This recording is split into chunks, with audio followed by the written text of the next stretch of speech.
Hello, আসসালামু আলাইকুম। কেমন আছেন সবাই? আজকে আমাদের ক্লাস নাম্বার হচ্ছে 49, আর কম্পিউটারের উপর আজকে হচ্ছে আমাদের 9 নাম্বার ক্লাস। ঠিক আছে, তো আমি একটু লিঙ্কটা শেয়ার করে দিচ্ছি, আপনারা এই সুযোগে জয়েন করবেন, আর আমি একটু সব কিছু চেক করে নিই ঠিকঠাক আছে কিনা। ঠিক আছে, একটা মিনিট।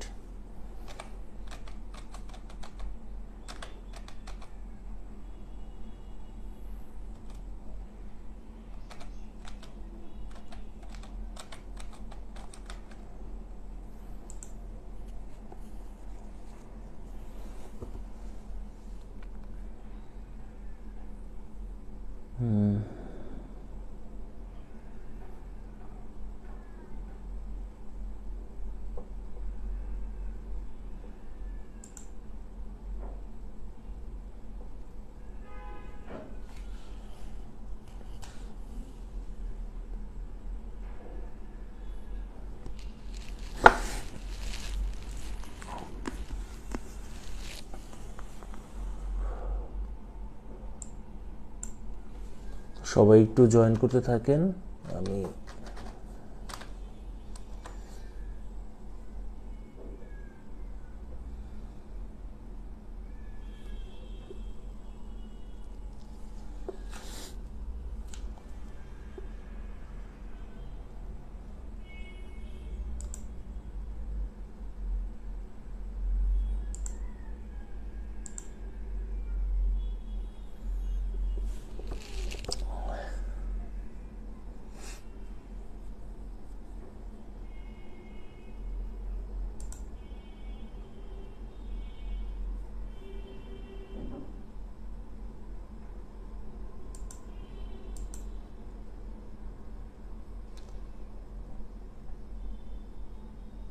হ্যাঁ, ওয়ালাইকুম আসসালাম। ওয়ালাইকুম আসসালাম।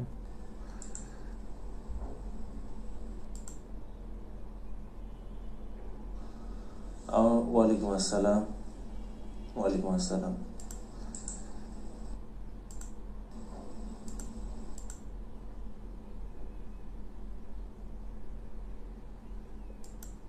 শুভ সকাল। ভালো আছেন নিশ্চয়ই সবাই?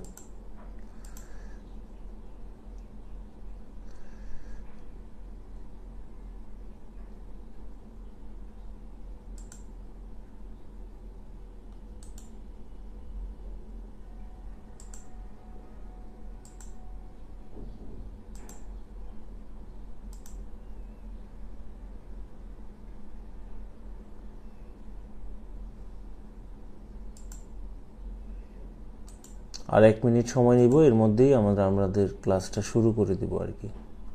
ঠিক আছে,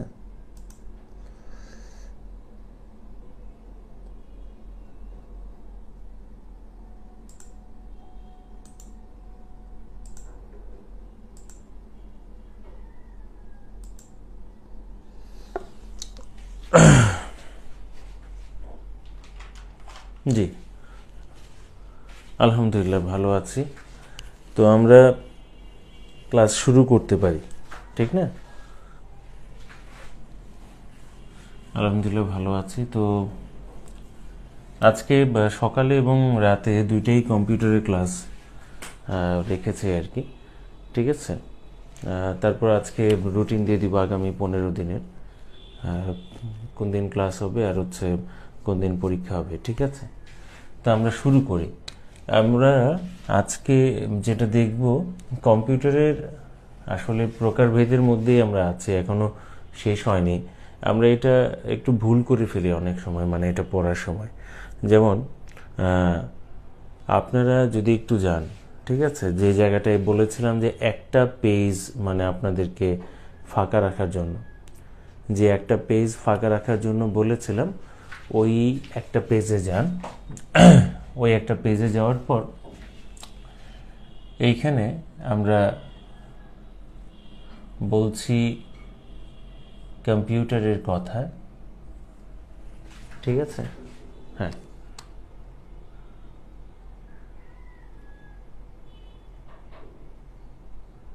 ও শীত নামেনি?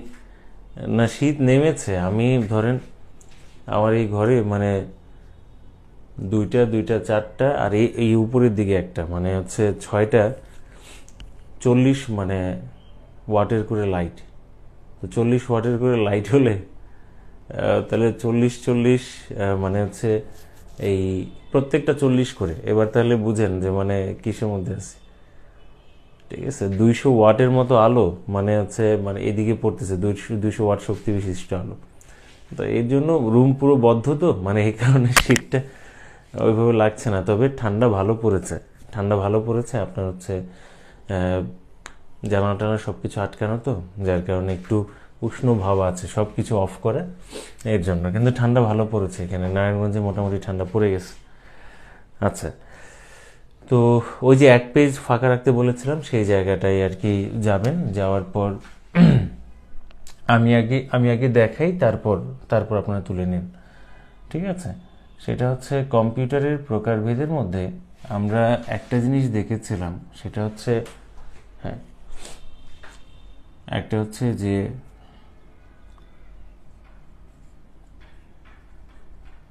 প্রয়োগের তারতম্য। প্রয়োগের তারতম্য অনুযায়ী কম্পিউটারকে আমরা 2 ভাগে ভাগ করেছিলাম। একটা বলেছিলাম জেনারেল কম্পিউটার, আরেকটাকে বলেছিলাম স্পেশাল কম্পিউটার। জেনারেল কম্পিউটার আর হচ্ছে স্পেশাল কম্পিউটার। জেনারেল কম্পিউটারটা কি সেটার ব্যাপারে আমরা জানি, স্পেশাল কম্পিউটারটা কি সেটাও জানি। জেনারেল কম্পিউটারটা হচ্ছে যে সব ধরনের কাজের জন্য মানে ব্যবহার করা যাবে, সিস্টেম যেটা দেওয়া থাকবে নির্দেশনা সেই অনুযায়ী করতে পারবো, চাইলে আমরা আমাদের মতো করে প্রোগ্রাম পরিবর্তন করেও করতে পারবো।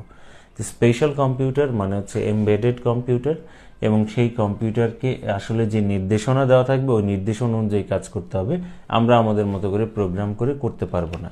এই কারণে এই ধরনের কম্পিউটার তৈরি করার আগে ভালোভাবে চিন্তা করে নেওয়া হয় যে কি কাজে ব্যবহার করবে এবং কি কি ইনস্ট্রাকশন থাকবে। ঠিক আছে, আচ্ছা। তারপর হচ্ছে আমরা বলেছিলাম যে প্রয়োগের নীতি, ঠিক না? বলেছিলাম যে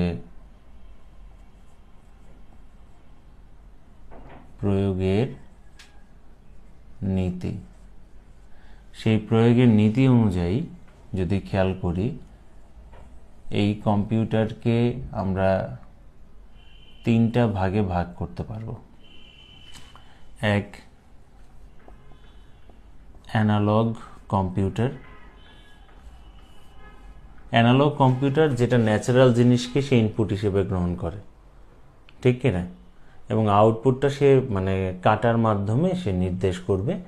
তো বলেছিলাম যে যেটা দিয়ে রাশি পরিমাপ করে থাকি আমরা, যেমন তাপ এবং চাপ, সে ইনপুট হিসেবে গ্রহণ করে সে আমাদেরকে কি করে, আউটপুটটা প্রদর্শন করে, এবং আমরা এক রাশি থেকে অন্য রাশি পরিমাপ করে থাকি। ঠিক আছে, তো ওই ধরনের জিনিসগুলোকে বলেছিলাম অ্যানালগ কম্পিউটার। আর এরপরে চলে আসতেছে ডিজিটাল কম্পিউটার, আর আরেকটা যেটা সেটা হচ্ছে hybrid computer.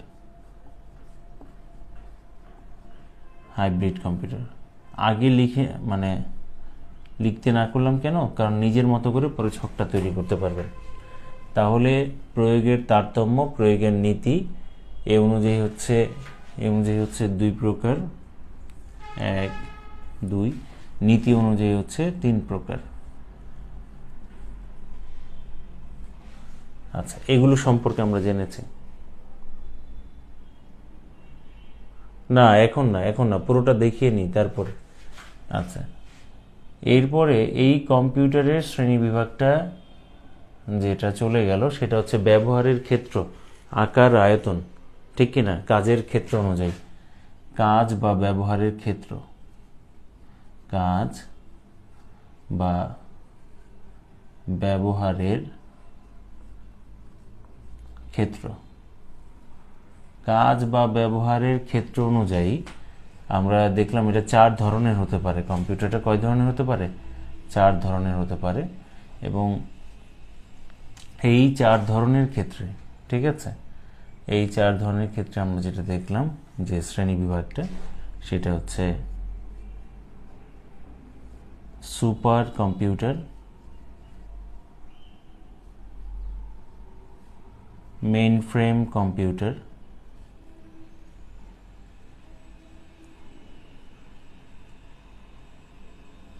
Mini computer, micro computer. পরবর্তীতে দেখলাম এই যে মাইক্রো কম্পিউটারটা, এই মাইক্রো কম্পিউটার আবার 4 ধরনের হতে পারে নাকি? মাইক্রো কম্পিউটারে 4 ধরনের হতে পারে। নাম্বার 1 যেমন ডেস্কটপ দেখলাম, নাম্বার 2 ল্যাপটপ, ঠিক আছে, নাম্বার 3 পালম টপ, হাতের তালুতে রেখে ব্যবহার করা যায় যেগুলো, ট্যাবলেট পিসি যেগুলো আমরা বলে থাকি। নাম্বার 4 বলেছিলাম super micro computer, super micro computer, ঠিক আছে। তো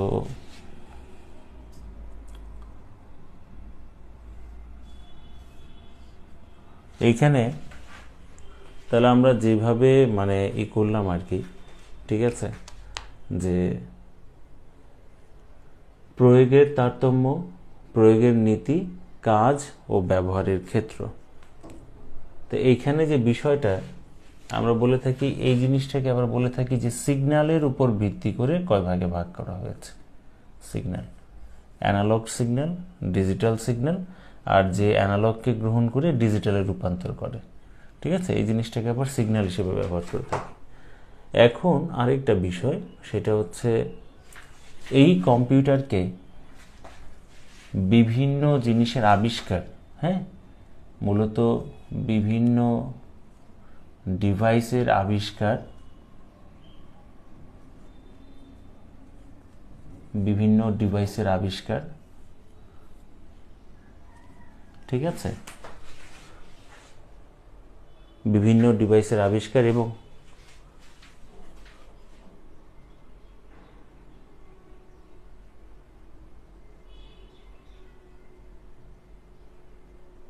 কি তাল হোল পেকে যায়। ইনপুট আউটপুটে তো আসেনি এখনো, ইনপুট আউটপুট নিয়ে তো আলোচনা আছে কম্পিউটার আর্কিটেকচারে। এখন তো পড়তেছি কম্পিউটার প্রকারভেদ। তো প্রকারভেদটা শেষ হলে কম্পিউটার আর্কিটেকচারে যাব, সেইখানে ইনপুট আউটপুট এবং আরও বেশ কিছু জিনিস নিয়ে আলোচনা হবে, ঠিক আছে। আর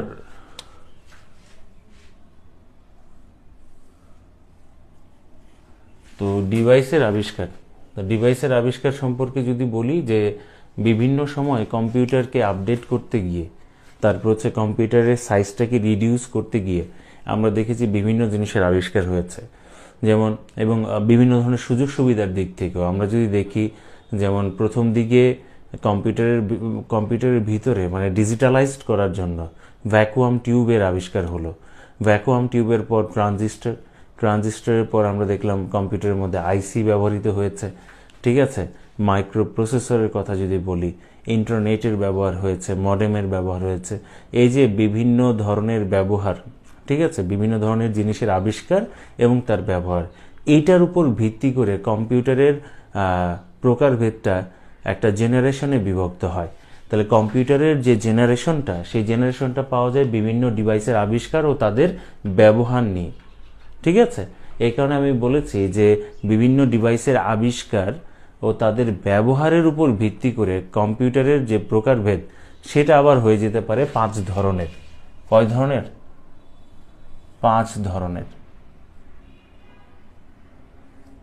ফার্স্ট জেনারেশন, আমি সংক্ষেপে লিখি, হ্যাঁ, first generation 1G, 2G 3G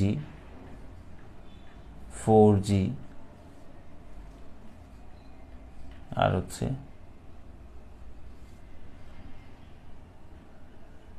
5G।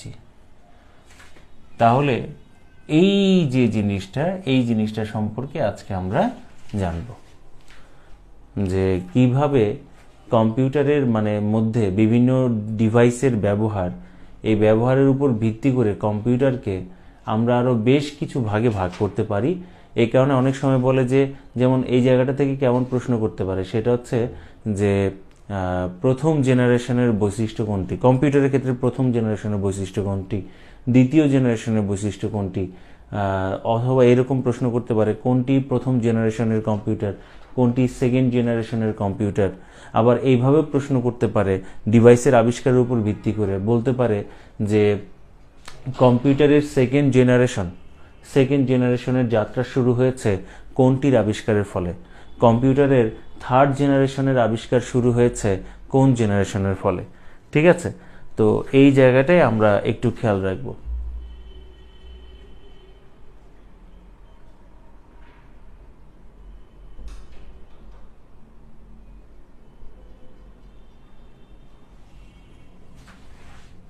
একটা গাইড বই কিনে প্র্যাকটিস করা তো লাগে নাকি, একটা গাইড বই কিনে কিন্তু প্র্যাকটিস করা লাগবে।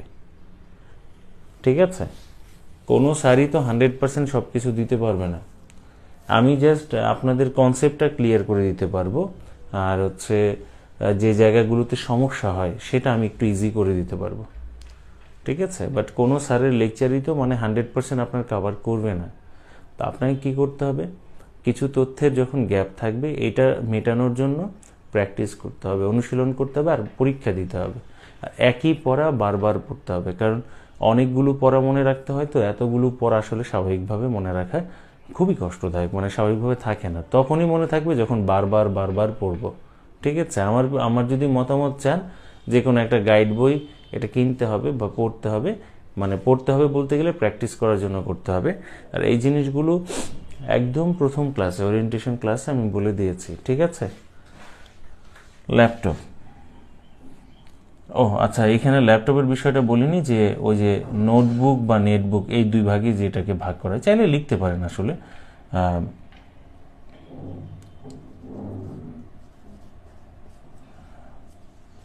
নোটবুক বা নেটবুক আর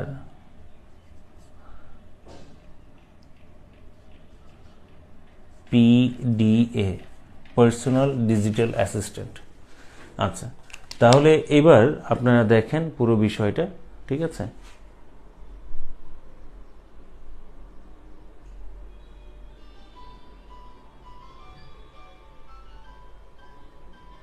অধ্যায়ভিত্তিক প্রশ্ন তো যে কোনো একটা বইয়ে পাওয়া যায় রে বাবা, একটা বই এটা নিয়ে নিলেই তো হয়।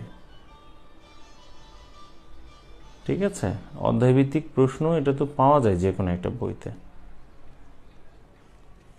যেমন আমি দুইটা বই সাজেস্ট করেছিলাম, যে সাজেস্ট বলতে গেলে কি, মোটামুটি এটা পড়া যায়। যেমন কেউ যদি বেশি তথ্য পড়তে চায়, যে আমি ট্যাঙ্কেও পরীক্ষা দিব বা আদার্স কোনো আইটি সেক্টরে পরীক্ষা দিব, সেক্ষেত্রে কিছু তথ্য বেশি প্রয়োজন হয়, বিসিএস প্রিলি বা রিটেনের সিলেবাসে যা যা আছে তার বাইরে আরও কিছু অনেক জানতে হয়, কারণ ওইখানে বেশ কিছু প্রশ্ন ডিপ থেকে চলে আসে। তো ওইগুলো পারার জন্য দেখা যায় বেশি তথ্য মনে রাখতে হয়। ওই তথ্য মনে রাখার জন্য বলেছিলাম যে ওইরকম বেশি তথ্য পড়তে চাইলে কম্পিউটার আওয়ার নামে একটা বই আছে, ওইটা নিতে পারেন। আর যদি অল্প কিছু তথ্য পড়তে চান, যেমন শুধু প্রিলিতে যে তথ্যগুলো আছে ওইগুলো নিজের মতো করে পড়ব, ঠিক আছে, তাহলে সেটা করতে পারেন। তা এখন বিষয়টা হচ্ছে যে একটা বই যেমন কম্পিউটার আওয়ারে চ্যাপ্টার শুরু হলে প্রথম দিকে বিসিএসে এই চ্যাপ্টার থেকে বা এই টপিকটা থেকে কি কি প্রশ্ন আসছে সেটা উল্লেখ করছে। ওই টপিকটা শেষ হওয়ার পর শেষের দিকে দিছে আবার অনুশীলন অংশ, সেখানে বিভিন্ন ব্যাংকের প্রশ্ন, বিভিন্ন জবের পরীক্ষায় যেসব জায়গায় প্রশ্ন এসেছে সেগুলো উল্লেখ করেছে। প্রথমে বিসিএস, তারপরে হচ্ছে অন্যান্য জায়গার প্রশ্ন। তো এইভাবে ওইটা সাজানো হয়েছে ওই বইটা। ইভেন জয়কলি বা কম্পিউটারের যে বইটা, অন্য যে কোনো বইতেও প্রথমে বিসিএস এর প্রশ্ন দেয়, এরপরে অন্যান্য জবের প্রশ্ন দেয়।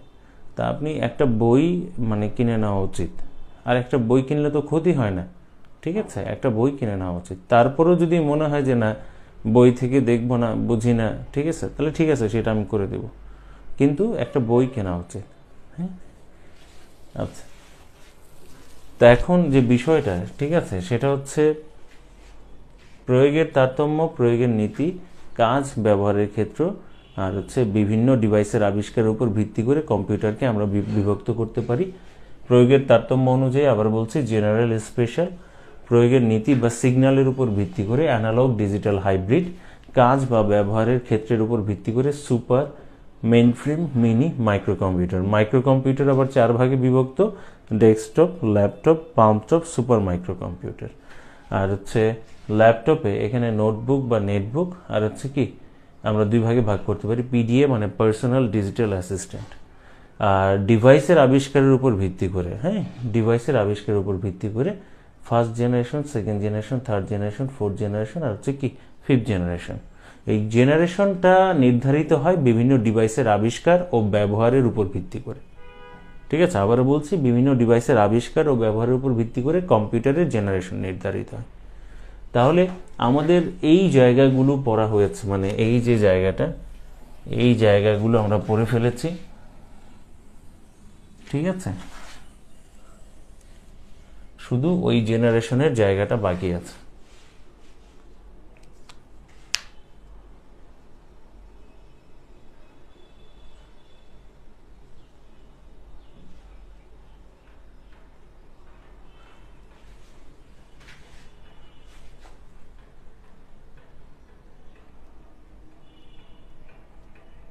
লেখা কি হয়েছে?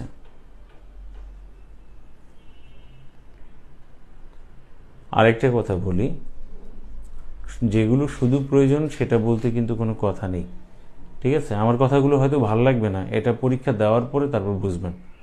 এটা হচ্ছে আমরা চাই সবসময় আপাতত প্রিলি, তাহলে প্রিলির পড়াটাই পড়ব, তারপর হচ্ছে রিটেন, তারপর রিটেনে গিয়ে রিটেনের সিলেবাস ধরে পড়ব।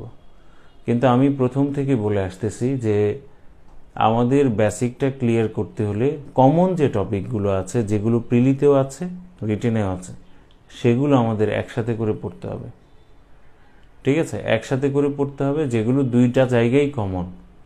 কম্পিউটারের প্রিলি আর রিটেনের সিলেবাস যদি ভালোভাবে খেয়াল করেন, দুইটা জায়গার ম্যাক্সিমাম অ্যাবাউট 85% হচ্ছে মিল, 85%-এর উপরে হবে মিল। তাহলে ওই টপিকগুলো প্রিলি ভিত্তিকও পড়া উচিত, রিটেন ভিত্তিকও পড়া উচিত। এতে করে কি হবে, প্রিলির প্রশ্নগুলো দেখা উচিত, রিটেনের প্রশ্নগুলো দেখা উচিত। এতে করে বেসিকটা ক্লিয়ার হয়ে যাবে, ঠিক আছে। বেসিকটা ক্লিয়ার হয়ে গেলে আর কোনো সমস্যা থাকবে না। আচ্ছা, তো বেসিক ক্লিয়ার করা দরকার, কারণ এখন প্রশ্ন আগের মতো গতানুগতিক হচ্ছে না। তাহলে বলতাম যে টপিকটা দরকার শুধু ওই টপিকটাই করেন, পড়েন, তাহলে মুখস্থ প্রশ্ন কমন পড়ে যেত। এখন তো এরকম প্রশ্ন করছে না।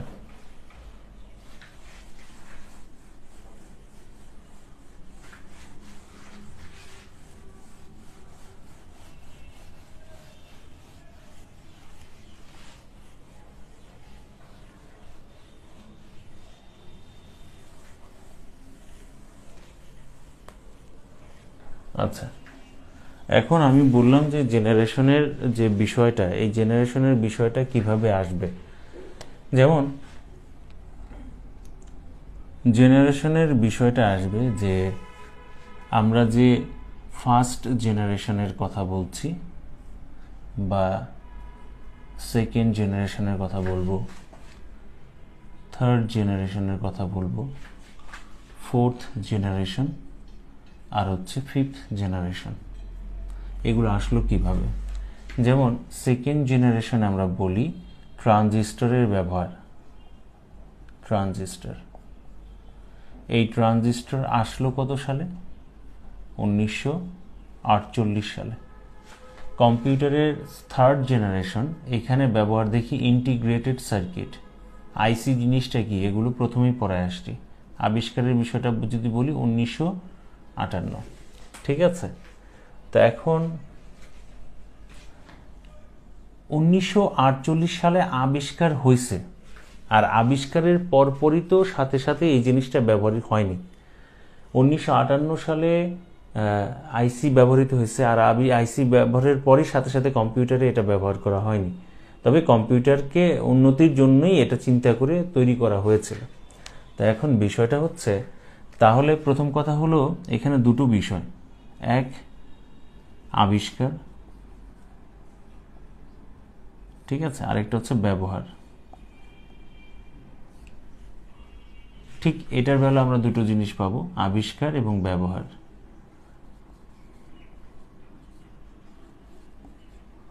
তাহলে দেখা যাবে একটা জেনারেশনে এর আবিষ্কার হয়েছে, আরেকটা জেনারেশনে গিয়ে এর ব্যবহার হয়েছে। সেম বিষয়, একটা জেনারেশনে এর আবিষ্কার এবং আরেকটা জেনারেশনে এর ব্যবহার শুরু। এখন এই কারণে যে বিষয়টা আসলে সেটা হচ্ছে যে আমরা যদি একটু খেয়াল করি, এই যে কম্পিউটারের ট্রানজিস্টরের আগে কম্পিউটারের প্রথম ব্যবহারটা কি দিয়ে শুরু হয়েছিল? ওই যে বলেছিলাম পৃথিবীর প্রথম ইলেকট্রনিক বা ডিজিটাল যে কম্পিউটারটা ছিল, প্রথম ইলেকট্রনিক যে কম্পিউটারটা ছিল, আমরা দেখেছিলাম যে এবিসি, অ্যাটনাস অফ বেরি কম্পিউটার, এরপরে যেটা আসলো ইনিয়াক। হ্যাঁ, ওই যে অ্যাটনাস অফ বেরি কম্পিউটার, ওইটার মধ্যে এবিসির মধ্যে কি ব্যবহার করা হয়েছিল? কন্ডাক্টরের পরিবর্তে ভ্যাকুয়াম টিউব।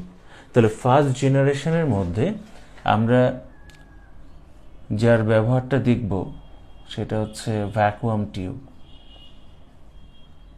তো এখন একটা বিষয় খেয়াল করে দেখুন, এই যে ভ্যাকুয়াম টিউবটা, এই ভ্যাকুয়াম টিউব কিন্তু এর সম্পর্কে আমরা জেনেছি ওই যে ডায়োড এবং ট্রায়োডের বিষয়টা পড়তে গিয়ে, মনে পড়ে কিনা?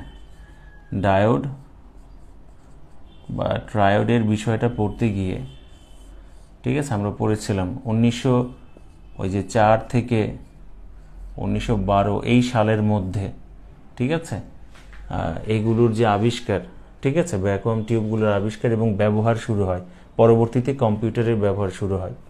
তো ওই জিনিসটার ব্যাপারে বলছিলাম আর কি। এই কারণে দেখবেন যে ফার্স্ট জেনারেশনের যে প্রজন্মর যে সালের যে ব্যবধানটা, এটা শুরু হয়েছে কেউ কেউ বলেন 1940 থেকে, আবার বলছি কেউ কেউ বলেন যে 1940 থেকে 1958, আবার কেউ কেউ এটাকে ধরে থাকেন না, এটা হচ্ছে 1946 থেকে 1958। তো আসলে বিষয়টা হচ্ছে সোজা কথা যে আইসি আবিষ্কারের বেশ আগের যে বিষয়টা সেটা হচ্ছে যে 1946 থেকে 1958 যে ফার্স্ট জেনারেশনের কথা আমরা বলছি আর কি, এই সালটা বলা হচ্ছে এরকম। আচ্ছা, এরপরে যদি আপনারা বলেন যে সেকেন্ড জেনারেশনের যে বিষয়টা, ঠিক আছে, সেকেন্ড জেনারেশনের বিষয়টা, এটাকে আবার ধরা হচ্ছে ট্রানজিস্টর আবিষ্কারের সালটাকে, সেটা হচ্ছে 1958 থেকে, ঠিক আছে, 1965। তারপরে আবার এই জায়গায় থার্ড জেনারেশনে শুরুটা হয়েছে আইসির ব্যবহার দিয়ে। তো আইসির আবিষ্কার হয়েছে 1958 সালে, কিন্তু ব্যবহার তো এর পরে আসছে। তো এটার ব্যবহার আইসি ভিত্তিক যেটা আমরা কম্পিউটার, সেটা কিন্তু এই 65 পরে পেয়েছি। তো এখানে এটা হচ্ছে আবার শুরু হচ্ছে 1965 থেকে 1971। কেন 1971 গিয়ে থেমে গেল? কারণ এই যে 1971 সালে আমরা একটা জিনিস পেলাম যার নাম হচ্ছে মাইক্রো প্রসেসর।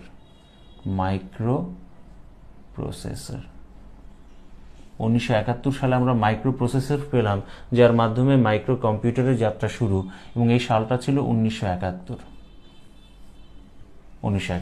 পৃথিবীর প্রথম যে মাইক্রো প্রসেসরটা ছিল সেটা হচ্ছে ওই যে ইন্টেল 4004, ওইটা। তাহলে এই যে 1971 সালে এর আবিষ্কার, এই 71 গিয়ে থার্ড জেনারেশনটা থেমে গেল। আর 1971 থেকে এরপর এটা আপডেট হচ্ছেই তো হচ্ছেই, আমরা বলছি বর্তমান, 1971 থেকে বর্তমান, ঠিক আছে। আর এই যে ফিফথ যে জেনারেশনটা, এই ফিফথ জেনারেশনটা হচ্ছে ভবিষ্যৎ। কেন ভবিষ্যৎ বলছি? ভবিষ্যৎ বলছি এই কারণে, কারণ এটা পরীক্ষামূলক পর্যায়ে আছে।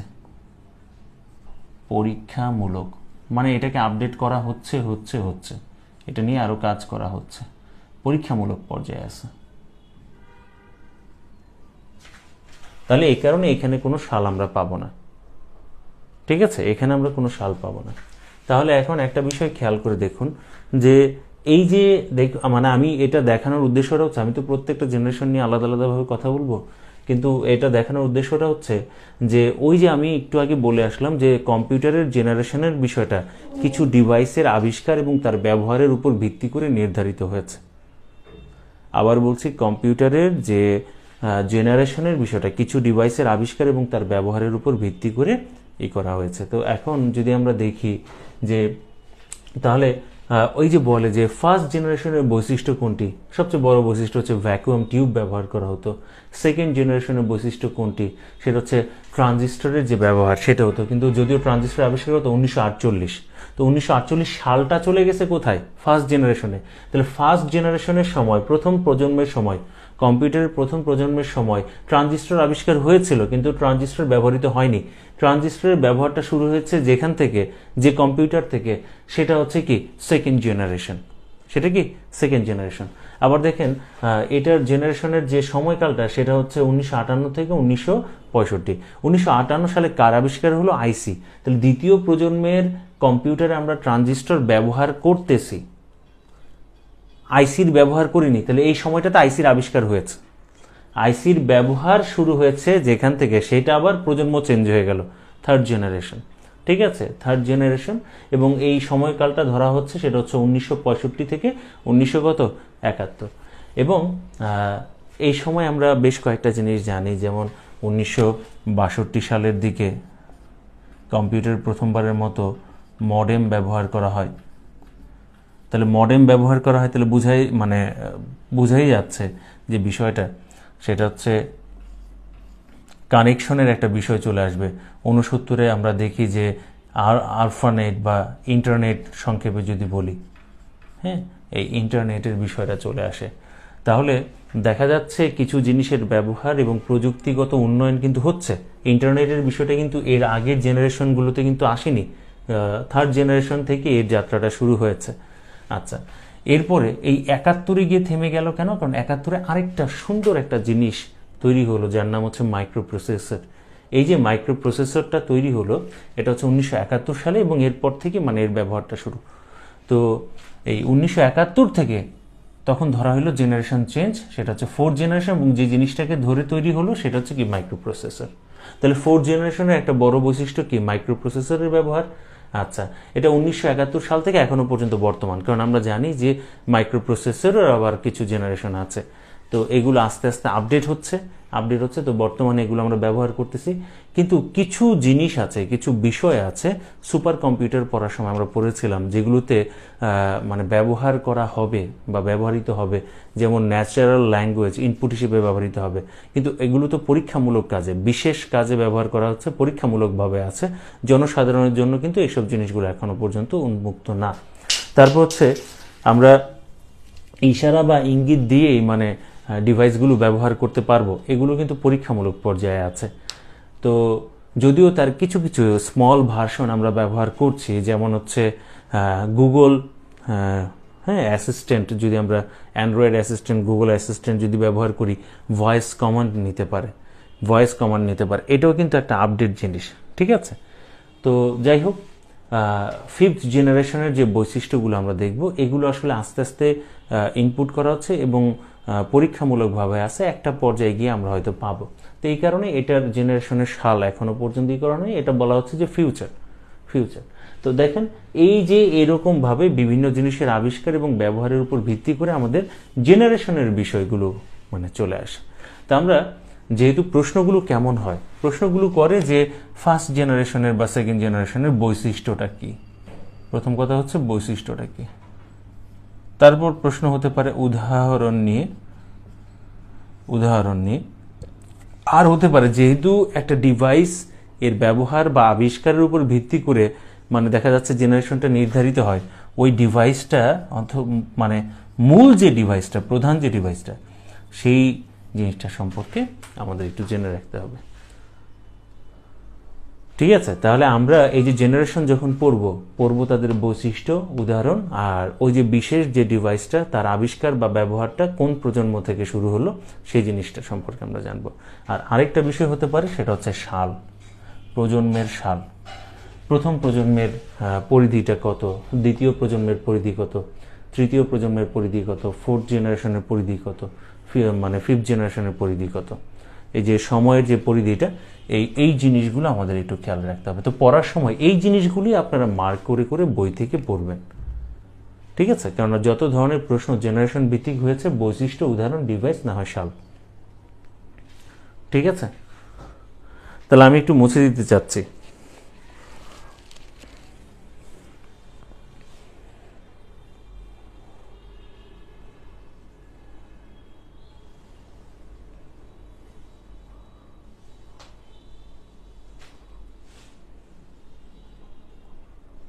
আমি একটু মুছে দিতে চাচ্ছি, আপনার বললে মুছে দিব, হয়েছে কিনা?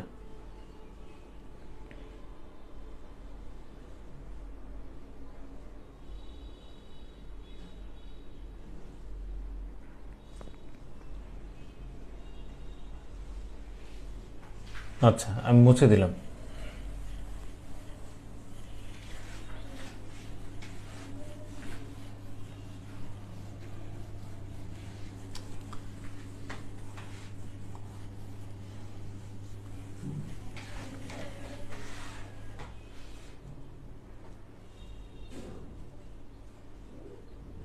ওকে, লিখবেন প্রথম প্রজন্ম, মানে লেখা উচিত কম্পিউটারের প্রথম প্রজন্ম। আবার বলি, কম্পিউটার এখন যেগুলো পড়তেছি সেটা হচ্ছে কম্পিউটারের প্রকারভেদের মধ্যে কম্পিউটারের প্রজন্ম।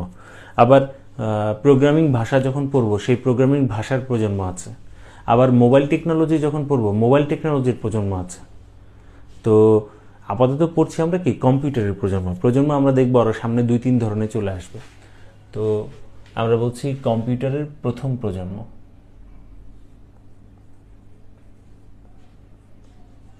কম্পিউটারের প্রথম প্রজন্ম।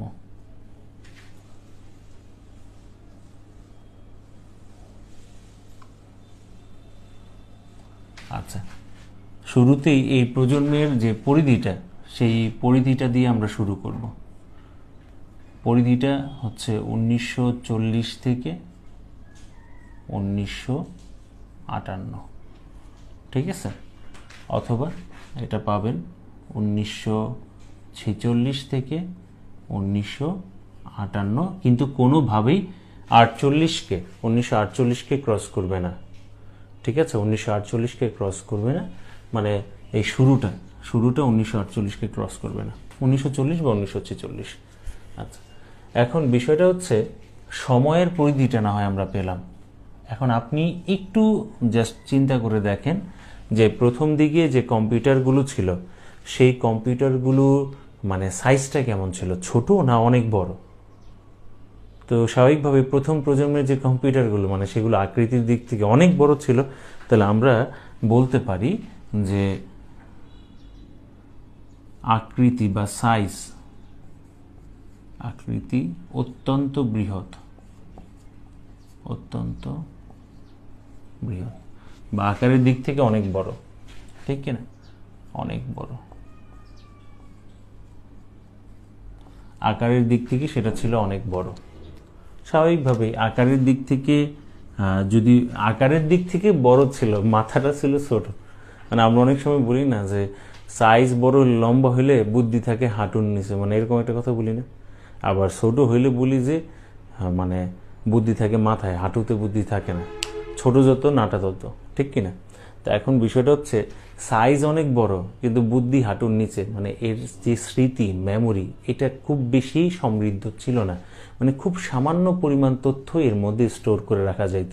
তাহলে আমরা কি বলতে পারি যে এর যে তথ্য ভাণ্ডার, এর যে মেমোরি, ততটা আপডেট ছিল না, সমৃদ্ধ ছিল না, ঠিক কিনা? এই কথাটা কিন্তু আমরা বলতে পারি। তাহলে আমরা বলতে পারি এই প্রজন্মের কম্পিউটারের যে মেমোরি, এর স্মৃতি ভাণ্ডার,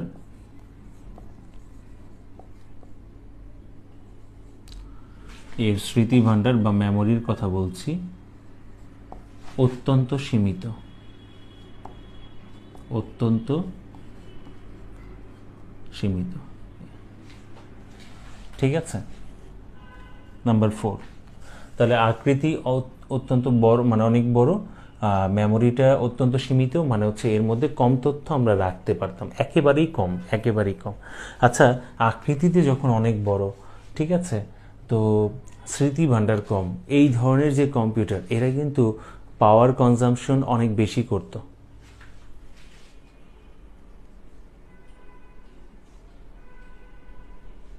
কথা রিপিট হচ্ছে, কি বলো? বাকিদের কাছে কি কথা রিপিট মনে হচ্ছে?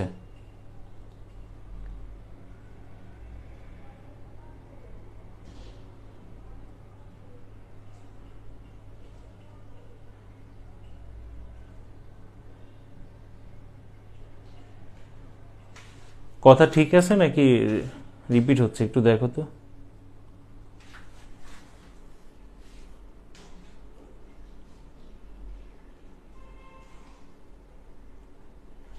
আচ্ছা আচ্ছা আচ্ছা, ঠিক আছে ঠিক আছে। তাহলে আকৃতি অনেক বড়, মেমোরিটা কম ছিল, এবং যেহেতু আকারের দিক থেকে বড় ছিল তাহলে বিদ্যুৎ বেশি লাগতো, ঠিক কিনা? সব ঠিক আছে। আচ্ছা, তো এখন হচ্ছে মানে কি লাগতো, বিদ্যুৎ বেশি লাগতো। তাহলে বিদ্যুতের যে অপচয়, মানে বিদ্যুৎ বেশি লাগতো, তাহলে এটাকে কিন্তু একটা ডিভাইস চালাতে গিয়ে অনেক বেশি বিদ্যুৎ প্রয়োজন হয়, এটা কিন্তু একটা ভালো দিক না। হ্যাঁ, তাহলে আমরা এই কথাটা দুইভাবে বলতে পারি, মানে একই কথা দুইভাবে বলা যায়। ঠিক আছে, এক, বিদ্যুৎ মানে বৈদ্যুতিক শক্তির বেশি প্রয়োজন হতো, বা অনেক বেশি বৈদ্যুতিক শক্তির প্রয়োজন হতো। আবার আমরা এটাকে এইভাবে বলতে পারি, বিদ্যুৎ শক্তির অপচয় বেশি হতো। তাহলে এই দুইটাই কিন্তু কার বৈশিষ্ট্যের মধ্যে পড়ে, প্রজন্মের মধ্যে পড়ে। তাহলে আমরা এই কথাটা এখানে লিখতে পারি, যেহেতু বা আকারের দিক থেকে বড় ছিল, জিনিসটা বেশি লাগতো, তাহলে বিদ্যুৎ শক্তির বা অনেক বেশি বিদ্যুৎ শক্তির প্রয়োজন হতো, বেশি বিদ্যুৎ শক্তি প্রয়োজন হতো।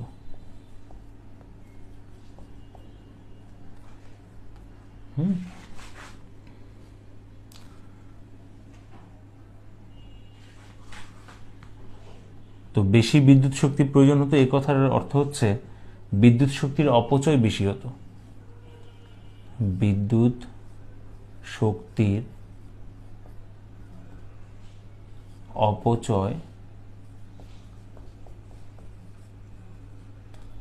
বেশি হতো।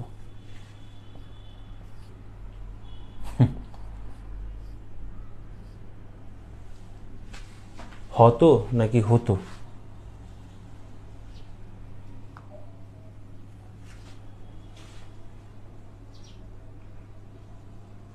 তাহলে বেশি বিদ্যুৎ শক্তির প্রয়োজন হয় বা বিদ্যুৎ শক্তির অপচয় বেশি হয়।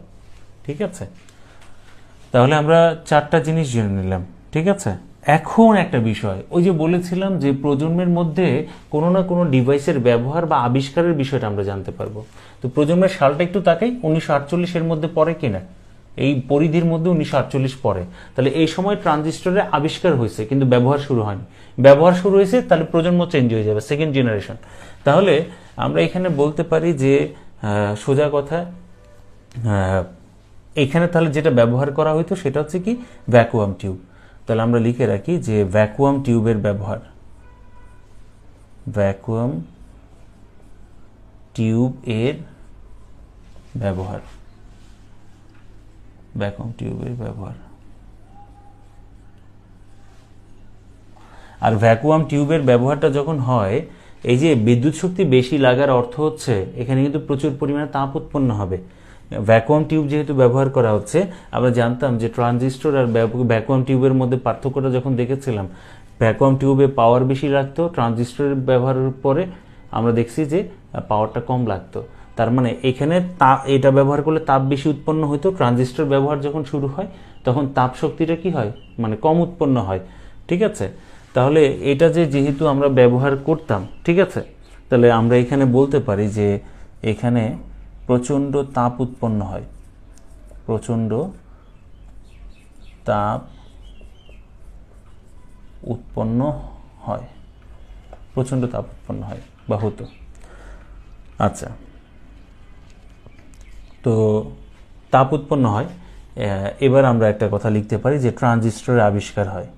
ট্রানজিস্টরের আবিষ্কার, ট্রানজিস্টরের আবিষ্কার,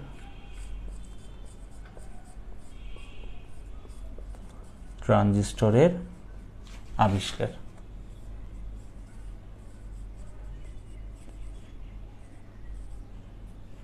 ট্রানজিস্টরের আবিষ্কার।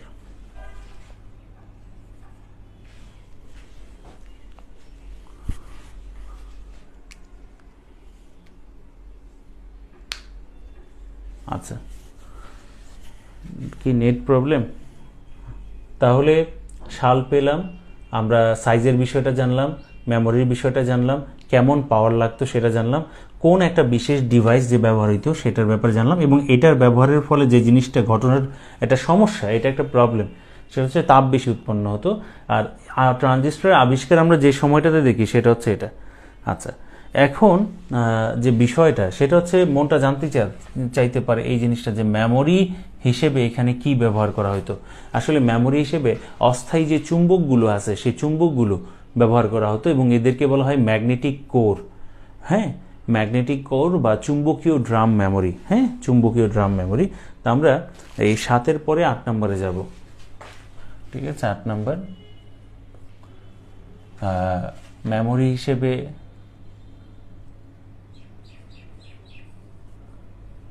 চুম্বকীয় ড্রাম মেমোরি, বা এটাকে আমরা বলে থাকি যে magnetic core memory. Magnetic core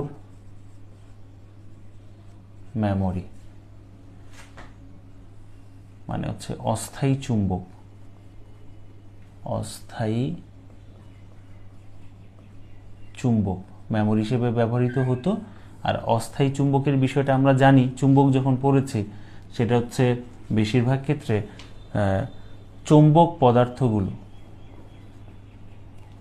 চৌম্বক পদার্থ, যেমন চৌম্বক পদার্থগুলো ছিল লোহা, নিকেল, কোবাল্ট, এই জিনিসগুলো দিয়ে আমরা অস্থায়ী চুম্বক তৈরি করতে পারতাম।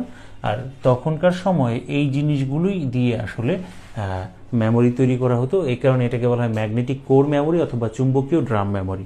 তাহলে যদি প্রশ্ন করে এইভাবে যে চুম্বকীয় ড্রাম মেমোরি কোন প্রজন্মের কম্পিউটারে ব্যবহার করা হতো, তাহলে সেটা প্রথম প্রজন্ম।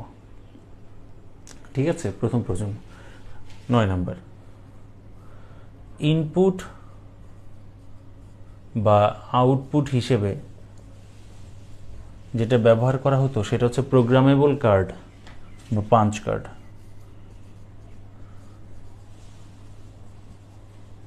প্রোগ্রামেবল কার্ড বা punch card input output device হিসেবে ব্যবহার করা হতো প্রোগ্রামেবল কার্ড বা পাঞ্চ কার্ড বা ম্যাগনেটিক টেপ।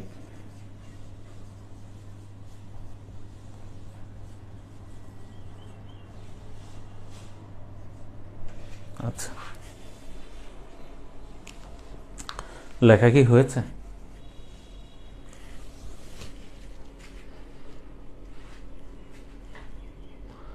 তাহলে কম্পিউটারের প্রথম যে প্রজন্ম সেই প্রজন্মের মধ্যে ডিভাইস কি ছিল, ঠিক আছে, তাদের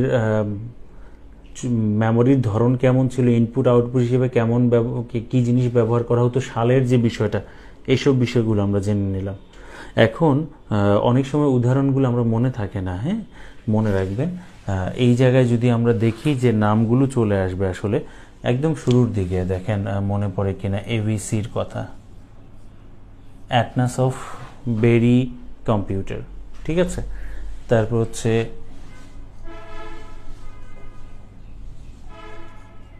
ইনিয়াক,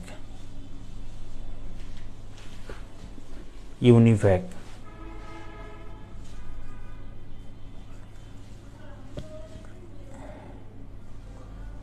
ইউনিভ্যাক। ঠিক আছে, মার্ক 1,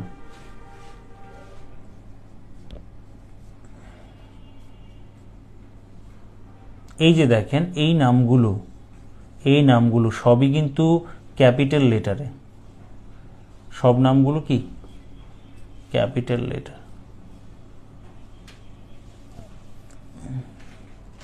সব নামগুলো ক্যাপিটাল লেটারে।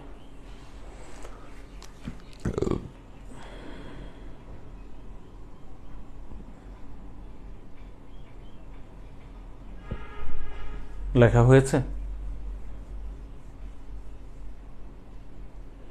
আর আপনাদের একটা কাজ করতে হবে, এগুলোর সবগুলোরই ফুল ফর্মটা দেখতে হবে। ফুল ফর্ম থেকে অনেক সময় প্রশ্ন করে, ফুল ফর্মটা দেখতে হবে। তাহলে মোটামুটি ভাবে যে প্রশ্ন মানে কমন পাওয়ার জন্য আমরা মানে এই জায়গাগুলো মানে ইনশাল্লাহ এর বাইরে তো আর কিছু নাই। আপনি যে কোনো বই পড়েন দেখবেন যে এর বাইরে কিছু নাই। ঠিক আছে, লেখা হয়েছে কিনা প্লিজ একটু জানান।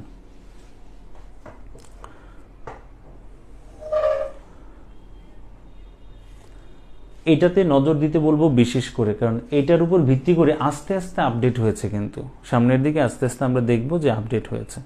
তো ওই তথ্যগুলি এখন আমরা জাস্ট রিপ্লেস করব আর কি। দেখেন হয়েছে কিনা। ওকে, তো কিছু মুছতেছি না, জাস্ট এই জায়গাটায় পরিবর্তন আনবো একে একে। ঠিক আছে, কম্পিউটারে এখন আমরা পড়বো কি, কম্পিউটারের দ্বিতীয় প্রজন্ম, সেকেন্ড জেনারেশন। ঠিক আছে, কম্পিউটারের সেকেন্ড জেনারেশন পড়বো। তাহলে সালটা চেঞ্জ হয়ে যাবে, সালটা চেঞ্জ হয়ে 1 নম্বর তথ্য আসবে। এটা হচ্ছে শুরুটা হবে 1958 থেকে, কারণ ওই যে আইসির আবিষ্কার 58 থেকে শুরু হয়ে সেটা চলে যাবে হচ্ছে আপনার যে বিষয়টা সেটা হচ্ছে 1965। আচ্ছা, এই হচ্ছে সালটা। ঠিক আছে, আকৃতি অত্যন্ত বৃহৎ, এটা হচ্ছে ফার্স্ট জেনারেশনে। এখন আকৃতি কিছুটা কি করা হয়েছে, সংকোচন করা হয়েছে। তাহলে আকৃতি প্রথম জেনারেশনের চেয়ে অপেক্ষাকৃত ছোট, প্রথম জেনারেশনের চেয়ে অপেক্ষাকৃত ছোট।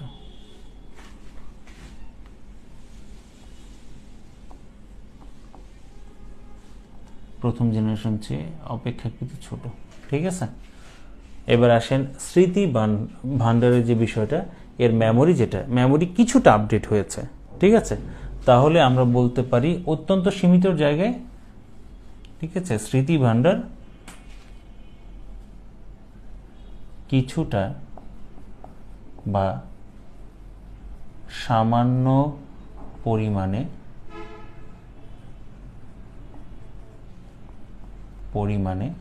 সমৃদ্ধি লাভ করে।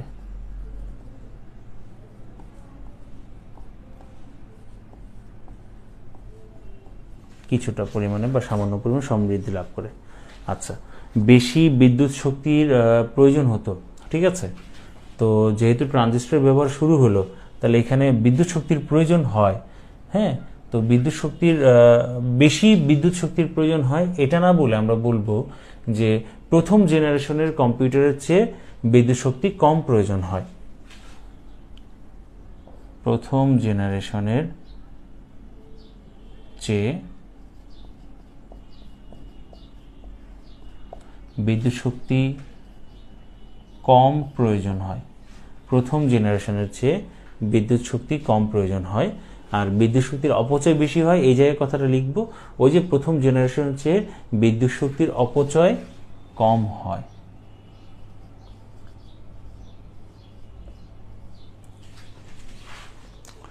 এইখানে আর ভ্যাকুয়াম টিউবের ব্যবহার নেই, এইখানে ভ্যাকুয়াম টিউবের ব্যবহার নেই। এইখানে যে জিনিসটার ব্যবহার সেটা হচ্ছে ট্রানজিস্টরের ব্যবহার শুরু। ট্রানজিস্টরের ব্যবহার। তাহলে যদি বলে কোন জেনারেশন থেকে, ঠিক আছে, কোন জেনারেশন থেকে মানে বা ট্রানজিস্টরের ব্যবহার শুরু হয়, সেটা হচ্ছে সেকেন্ড জেনারেশন থেকে। বা কম্পিউটারের সেকেন্ড জেনারেশনের যাত্রা শুরু হয় কোনটির ব্যবহারের ফলে, সেটা হচ্ছে ট্রানজিস্টরের ব্যবহারের ফলে। প্রচণ্ড তাপ উৎপন্ন হয়, এটা তো এখন আর হয় না, মানে এই যে তাপ শক্তি উৎপন্ন হওয়ার যে সমস্যাটা ছিল সেটা আমরা কি করে ফেলছি, সমাধান করে ফেলছি। তাহলে তাপ শক্তির বা তাপ উৎপাদনের যে বিষয়টা ঠিক আছে, সেই তাপ সমস্যার সমাধান করে ফেললাম। তাপ সমস্যার সমাধান, তাপ সমস্যার সমাধান করে ফেললাম। এখন ট্রানজিস্টর আবিষ্কার তো এই সময় হয়নি, এই সময় এর ব্যবহার শুরু হয়েছে। এই সময় আবিষ্কার হলো কার, আইসির আবিষ্কার, ইন্টিগ্রেটেড সার্কিট আইসির আবিষ্কার হলো। ঠিক আছে, আইসির আবিষ্কার হলো। লেখা হয়েছে?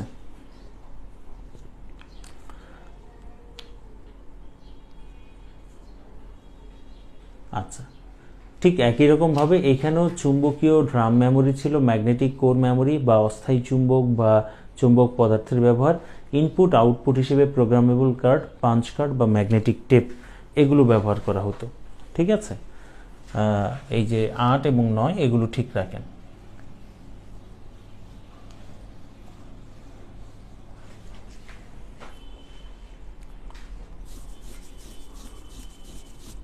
ওগুলো লিখে ফেলেন দ্রুত।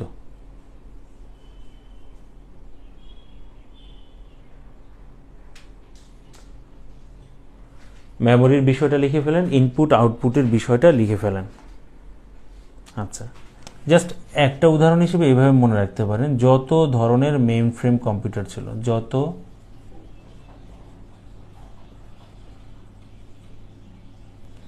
মেইন ফ্রেম কম্পিউটার আছে,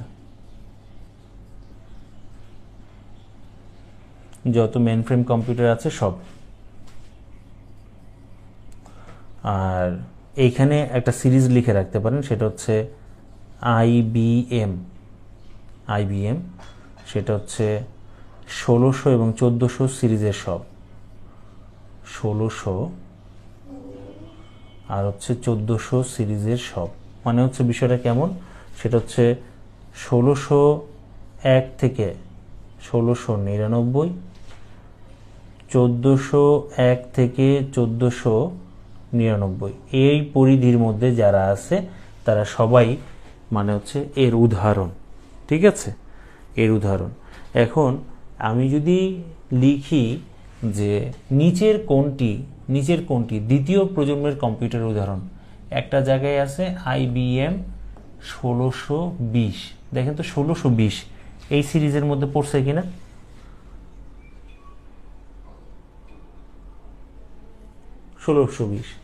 আমি বললাম যে ধরেন, মানে সে বলার জন্য বলতেছে, আমি বললাম আইবিএম 1440, তাহলে দেখেন তো এই যে 1400 সিরিজের মধ্যে পড়তেছে কিনা। তাহলে এটা কি দ্বিতীয় প্রজন্মের উদাহরণ, মনে রাখতে সুবিধা হবে। ঠিক আছে, তো এইভাবে জিনিসগুলোকে একটু মনে রাখা যায়, সহজ হয়।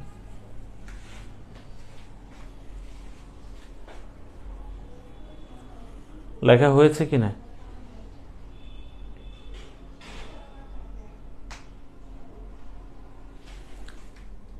লেখা হলে একটু জানান দ্রুত। তা আইসির আবিষ্কার, কিন্তু ব্যবহার কিন্তু শুরু হয়নি, আবিষ্কার হয়েছে। একটু দ্রুত কমেন্ট করতে হবে। আল আসমাউল হুসনা, আচ্ছা ঠিক আছে। আমরা এবার এই জায়গায় দিব তৃতীয় প্রজন্ম। তৃতীয় প্রজন্ম, থার্ড জেনারেশন। তাহলে 1965 থেকে 1971।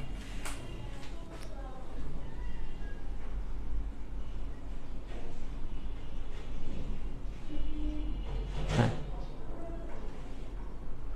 তো এখন যে বিষয়টা সেটা হচ্ছে যে আকৃতি এখন আমরা বলতে পারি সেকেন্ড জেনারেশনের চেয়ে অপেক্ষাকৃত কি ছোট।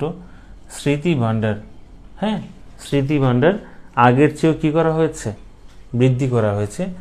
তাহলে স্মৃতি ভান্ডার বা মেমোরি সেকেন্ড জেনারেশনের চেয়ে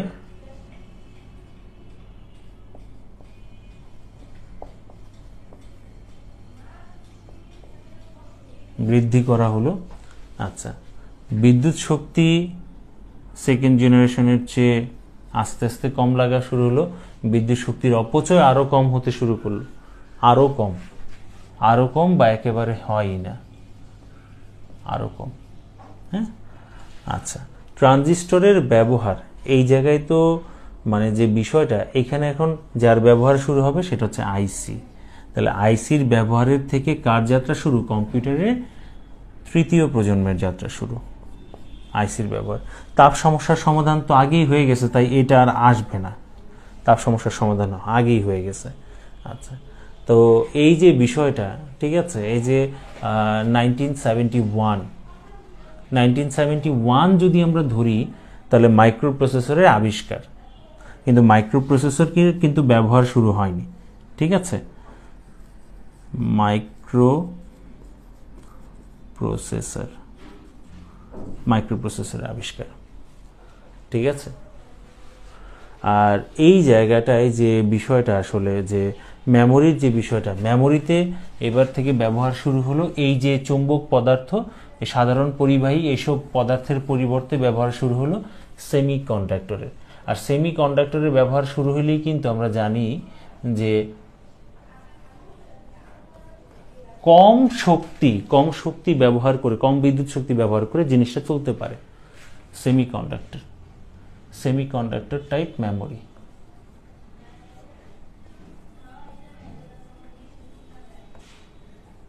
ঠিক আছে, আচ্ছা, তো এই জায়গাটা, আচ্ছা আমি এই ইনপুট আউটপুটের বিষয়টা আমি একটু মুছে দিচ্ছি। ইনপুট বা আউটপুট, ঠিক আছে, তো ইনপুট হিসেবে মাউসের ব্যবহার শুরু হয়। ইনপুট হিসেবে কি ব্যবহার করা শুরু হয়? মাউস এবং কিবোর্ড।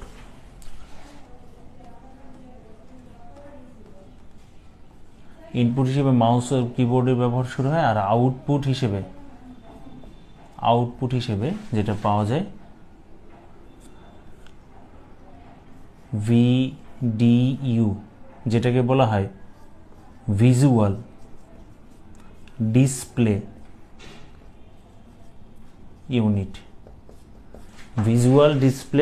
ইউনিট। আর ব্যবহার করা হতো প্রিন্টার।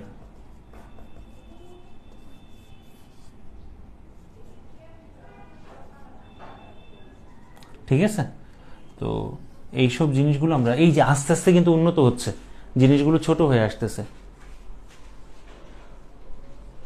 সেমিকন্ডাক্টর পড়িয়েছি, ঠিক আছে, এটা একদম বিস্তারিত আলোচনা করেছি, তুমি কম্পিউটারের 2 নম্বর 3 নম্বর ক্লাস দেখবা। আর তারপরেও বলে দিচ্ছি সিলিকন, জার্মেনিয়াম এইসব জিনিসগুলো সেমিকন্ডাক্টরে ব্যবহৃত হয়। ঠিক আছে, কারণ সেমিকন্ডাক্টরের দুইটা প্রধান প্রকারভেদ হচ্ছে, একটা বিশুদ্ধ আর একটা হচ্ছে অবিশুদ্ধ। অবিশুদ্ধ যেগুলো সেটা হচ্ছে সিলিকন, জার্মেনিয়াম, আর বিশুদ্ধ যেগুলো সেটা হচ্ছে ওই যে P type, N type semiconductor. আচ্ছা, এখন এই যে ইনপুট আউটপুট এই জিনিসগুলো আমরা জেনে নিলাম, তারপর কোন ধরনের মেমোরি ব্যবহৃত হচ্ছে সেই সব জিনিসগুলো সম্পর্কে কিন্তু আমরা এই জায়গাটায় মানে করে ফেললাম, শেষ।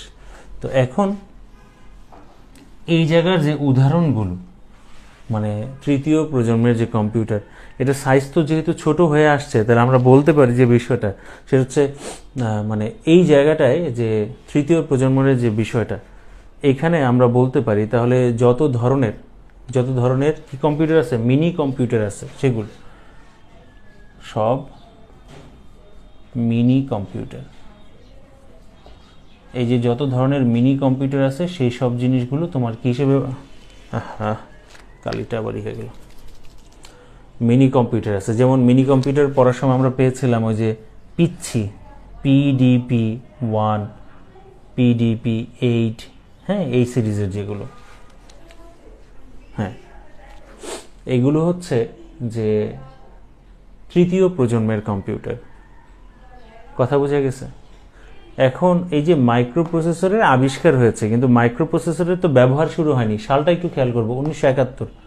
তো 1965 থেকে 1971, তো এই জায়গাটাই কিন্তু মডেমের ব্যবহার শুরু হয়েছে, ইন্টারনেটের চালু হয়েছে।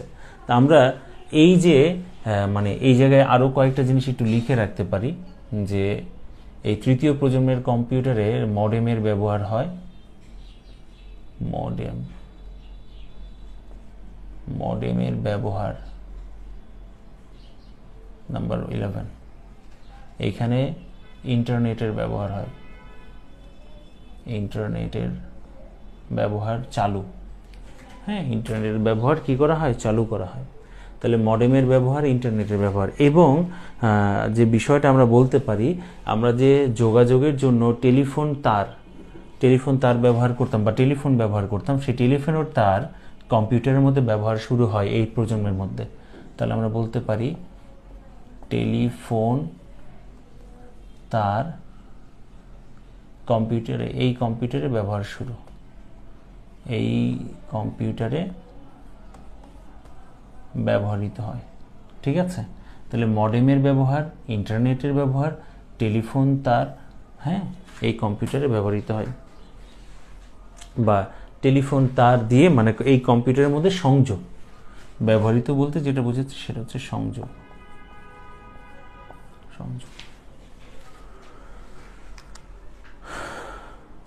লেখা হয়েছে।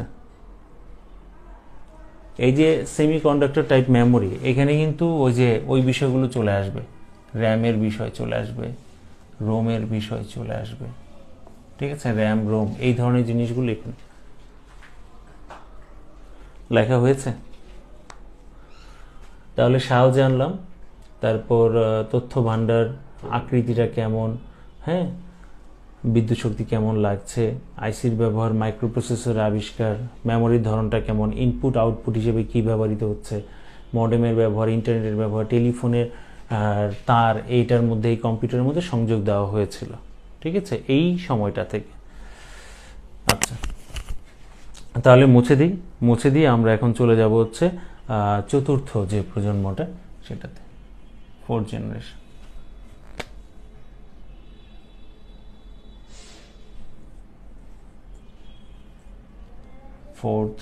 জেনারেশন। আর এটা হলো 1971 থেকে বর্তমান, 1971 থেকে কি বর্তমান। তো সোজা কথা, আকৃতি অনেক ছোট হয়ে গেছে নাকি?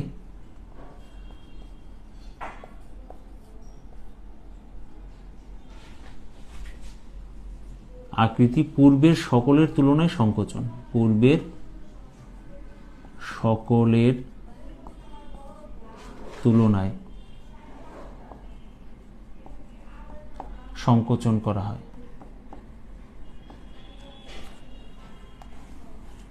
পূর্বের সকলের তুলনায় কি করা হয়, সংকোচন করা হয়। তথ্য ভাণ্ডার উন্নত করা হয়, তথ্য ভাণ্ডার উন্নত করা হয়। বিদ্যুৎ শক্তি সবচেয়ে কম খরচ হয়, বিদ্যুৎ অপচয়ও কম হয়। বিদ্যুৎ শক্তি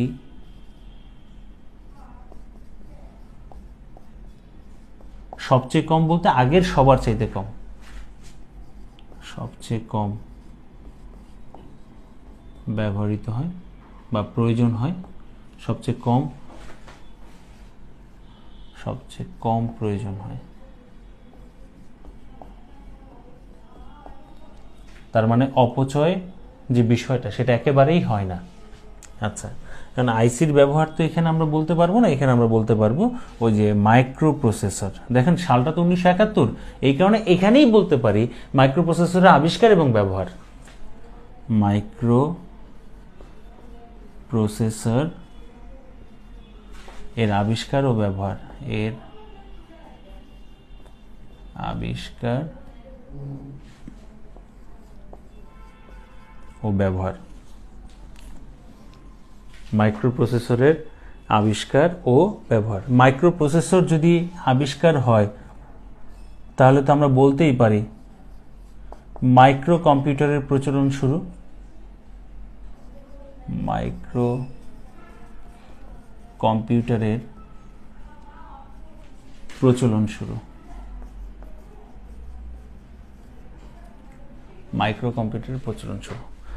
মেমোরির যে ধরনটা, সেই মেমোরির ধরনটাও কিন্তু ওই যে সেমিকন্ডাক্টর টাইপ। ঠিক আছে, সেমিকন্ডাক্টর টাইপ, সোজা কথা। এখানে সেমিকন্ডাক্টর টাইপ, ঠিক আছে। তবে যেহেতু অনেক উন্নত, ঠিক আছে, পাওয়ারফুল আর কি। আচ্ছা, ইনপুট আউটপুট হিসেবে মাউস কিবোর্ড, এবং এই মাউস কিবোর্ডের মধ্যে আধুনিকতার ছোঁয়াটা চলে আসে। হ্যাঁ, আধুনিকতার ছোঁয়াটা চলে আসে। এবং printer, monitor, VDU, visual display unit বলতে আসলে মনিটরকে বোঝানো হয়। এবং এই মনিটরের মধ্যে অনেক পরিবর্তন আসে। আমরা দেখেছি যে প্রথম দিকে যেগুলো ছিল আসলে সিআরটি মনিটর, তারপরে এলইডি মনিটর, এলসিডি মনিটর, ঠিক আছে, প্লাজমা মনিটর। তাহলে এই মনিটরের ধরনগুলো প্রথমে ছিল হচ্ছে যেটা হচ্ছে একদম শুরুর দিকে আর কি, সিআরটি মনিটর। দেন সিআরটি মনিটরের পর চলে আসলো কি এলসিডি মনিটর, আসলো এলইডি মনিটর, এরপর আসলো প্লাজমা মনিটর। প্লাজমা, রক্তের মধ্যে যেমন প্লাজমা পাই, পদার্থের মধ্যে প্লাজমা পাই, আবার মনিটরের মধ্যেও প্লাজমা আছে, ঠিক আছে।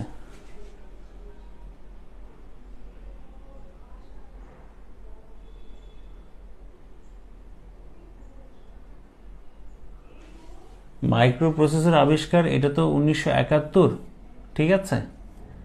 আর 71-এ শেষ হয়েছে তৃতীয় প্রজন্ম, আর শুরুটা হয়েছে মানে চতুর্থ প্রজন্মে, এই 71 দিয়ে শুরু, ঠিক আছে। তো অপশনে হয় 3 থাকবে, না হয় 4 থাকবে, ঠিক আছে। কিন্তু ব্যবহারের কথা বললে অবশ্যই কোনটাকে অ্যান্সার দিব? 4। এখন মাইক্রো কম্পিউটারের মানে মাইক্রো প্রসেসরের আবিষ্কার ও ব্যবহার শুরু হয়, প্রশ্ন যদি এইভাবে করে আবিষ্কার ও ব্যবহার, তাহলে চতুর্থ। আবিষ্কার ও ব্যবহার, কারণ এখানে আবিষ্কারের কথা আছে, আবার ব্যবহারের কথা আছে, ঠিক আছে। 4G, এখানে 4G। আচ্ছা, প্রাধান্য দেওয়া হবে 4G কে, লেখা হয়েছে কিনা, ঠিক আছে। তাহলে এখন সোজা কথা এখানে আমরা লিখে দিব যে সকল যে মাইক্রো কম্পিউটার আছে, সকল মাইক্রো কম্পিউটার,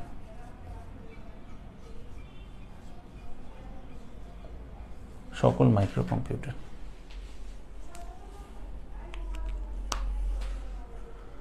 আচ্ছা, লেখা হয়েছে কিনা প্লিজ একটু জানান।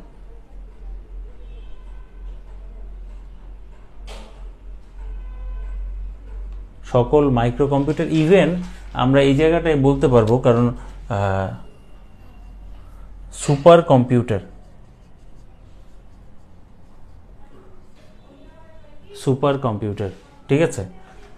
কারণ প্রথম দিকের যে সুপার কম্পিউটারগুলো ছিল, ঠিক আছে, সেগুলো কিন্তু চতুর্থ প্রজন্মের। আর এখন যত পাওয়ারফুল আসতেছে বর্তমানে, হ্যাঁ, একবিংশ শতাব্দীর সময়ের পরের কথা বলছি, এখন যেগুলো আসতেছে সেগুলো কিন্তু আপনার হচ্ছে পরীক্ষামূলক পর্যায়ে, কিন্তু এখন তাদের গতি আপডেট করা হচ্ছে। এই যে দেখেন, একটার পর একটার গতি বেশি হচ্ছে, পাওয়ার বেশি হচ্ছে, যার কারণে 1 নম্বরে আসতেছে, কেউ 2 নম্বরে চলে যাচ্ছে, আবার সেটাকে আপডেট করা হচ্ছে। তার মানে এগুলো আস্তে আস্তে পরীক্ষামূলক পর্যায়ে আছে, ঠিক আছে। আধুনিক যে সুপার কম্পিউটারগুলো, প্রথম দিকের সুপার কম্পিউটারগুলো কিন্তু চতুর্থ প্রজন্মের, আর একবিংশ শতাব্দীর পর যে সুপার কম্পিউটারগুলো, এগুলোর উপর অনেক ধরনের পরীক্ষামূলক বিভিন্ন ধরনের টেস্ট চালানো হচ্ছে। এগুলো হয়ে যাবে 5th জেনারেশন, কারণ এগুলো এখনো পর্যন্ত ওইভাবে রিলিজ হয়নি, ঠিক আছে, এখনো পর্যন্ত ওইভাবে রিলিজ হয়নি। তো পরীক্ষামূলক পর্যায়ে আছে, তাদের মধ্যে বিভিন্ন জিনিস আপডেট করা হচ্ছে, তাই ওগুলো হয়ে যাবে কি 5ম প্রজন্মের, ঠিক আছে, 5ম প্রজন্মের।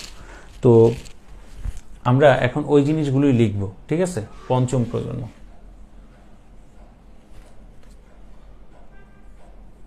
5ম প্রজন্ম, 5th জেনারেশন, আর এটা হচ্ছে ভবিষ্যৎ, ভবিষ্যৎ সময়টা আমরা জানি না। তো এইখানে আকৃতি চাকৃতি এইসব বিষয় কিছু মানে ওইভাবে আমরা বৈশিষ্ট্যগুলো লিখব না, এখন যেভাবে বৈশিষ্ট্যগুলো আমাদের এই জায়গায় আসা উচিত সেভাবেই লিখব আর কি।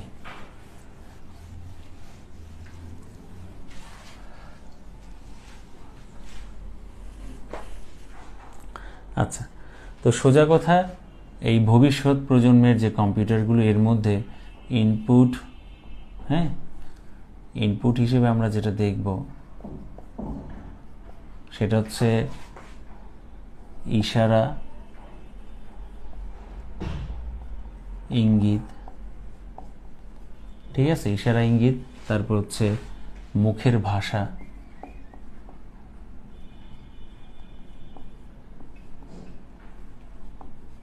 মুখের ভাষা, এইসব জিনিসগুলোকে সে ইনপুট হিসেবে কি করতে পারবে, গ্রহণ করতে পারবে। কথাটা কি বোঝা গেছে?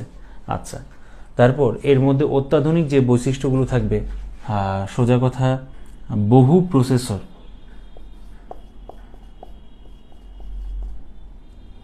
বহু প্রসেসর যুক্ত হবে, মানে অসংখ্য প্রসেসর যুক্ত যখন হবে তখন এটা অনেক বেশি পাওয়ারফুল হবে। আর সবচেয়ে বড় কথা হলো তখন সেই প্রযুক্তিটাকে আমরা বলবো SVLSI, SVLSI, ফোর্থ জেনারেশন। হ্যাঁ, ফোর্থ জেনারেশনের মধ্যে যে প্রযুক্তিটা থাকে সেটা হচ্ছে VLSI। আর একদম সবচেয়ে আপডেট, হ্যাঁ সবচেয়ে আপডেট বর্তমানে যেটা, সেটাকে বলা হয় super very large scale integration. ঠিক আছে, বহু প্রসেসর যুক্ত প্রসেসর, যেখানে প্রায় কমপক্ষে 200 প্লাস মানুষ একসাথে এট এ টাইম কাজ করতে পারবে, অ্যাক্সেস নিতে পারবে। ঠিক আছে, আচ্ছা, এইখানে সাধারণ তারের পরিবর্তে, সাধারণ তারের পরিবর্তে কম্পিউটারের ভিতরে অপটিক্যাল ফাইবার ব্যবহার করা হবে, অপটিক্যাল ফাইবার ব্যবহার করা হবে। কম্পিউটারের ভিতরে কি করা হবে? অপটিক্যাল ফাইবার ব্যবহার করা হবে। আর্টিফিশিয়াল ইন্টেলিজেন্স থাকবে, আর্টিফিশিয়াল ইন্টেলিজেন্স, আর্টিফিশিয়াল ইন্টেলিজেন্স মানে হচ্ছে এআই ব্যবহার, এআই এর ব্যবহার। আচ্ছা, আর্টিফিশিয়াল ইন্টেলিজেন্সের ব্যবহার। আর এইখানে মেমোরির যে ধরনটা আগেই বলেছিলাম, magnetic bubble memory, magnetic bubble memory. অত্যাধুনিক সুপার কম্পিউটারের যে বৈশিষ্ট্যগুলো লিখেছিলাম, সাধারণ সুপার কম্পিউটারের না, অত্যাধুনিক, ঠিক আছে, সেগুলো হচ্ছে ফিফথ জেনারেশন এবং ওইগুলো পরীক্ষামূলকভাবে আছে। ঠিক আছে, পরীক্ষামূলকভাবে আছে, লেখা হয়েছে এগুলো। তাহলে সোজা কথা, এই যে আপাতত আমরা একটা কথা বলতে পারি, এর কিন্তু আসলে ওইভাবে উদাহরণ নেই, তবে অত্যাধুনিক যে সুপার কম্পিউটার সেটাকে ফিফথ জেনারেশন হিসেবে বলে দেওয়া যায়। উদাহরণ নেই কারণে বলছি, কারণ এগুলো এখন পরীক্ষামূলকভাবে আছে। আমরা যে নামগুলো জানতেছি সেগুলো আস্তে আস্তে অনেক আপডেট করা হচ্ছে, বিভিন্ন ফিচার এর মধ্যে অ্যাড করা হচ্ছে। যেমন ফ্রন্টিয়ারের সম্পর্কে আমরা জানি যে পৃথিবীর বর্তমানে সবচেয়ে শক্তিশালী সুপার কম্পিউটার, সেটাও কিন্তু পরীক্ষামূলক পর্যায়ে, ফুগাকু। ঠিক আছে,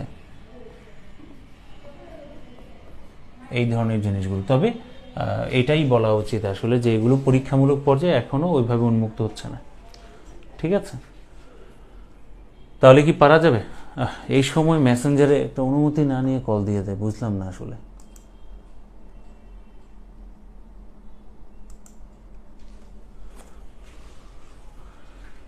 লেখা কি হয়েছে? দেখেন, লেখা যদি হয়ে যায় তাহলে আমরা মুছে দিব। আমাদের মোটামুটিভাবে আমাদের যা যা ছিল মানে সেগুলো আমরা এখানে লিখে দিলাম।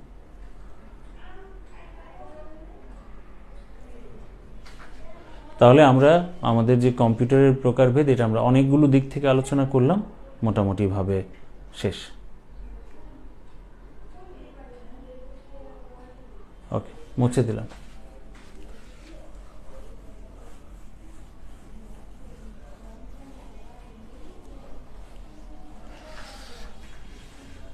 ঠিক আছে, তাহলে এই পর্যন্তই। সবাই ভালো থাকবেন, ইনশাল্লাহ দেখা হবে, আবার কথা হবে। ঠিক আছে, আল্লাহ হাফেজ, আসসালামু আলাইকুম।